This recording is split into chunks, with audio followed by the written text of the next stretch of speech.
Hey guys, quick video to show you how to replace the cabin air filter in a VW Atlas.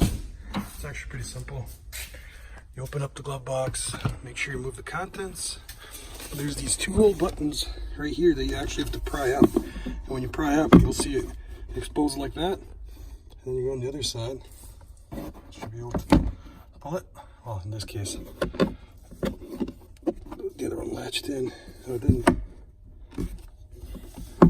There you go. You should be able to just drag it down. You see the compartment back there, and it's a simple operation. Now the easy part, you just pull these little tabs down, and it comes up like this. Drag it out. Slide the little guy out. There's only one position that it comes out.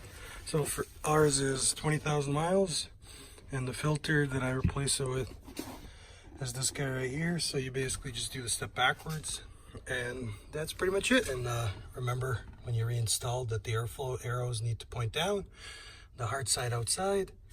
And if you have any questions, let me know in the comments below.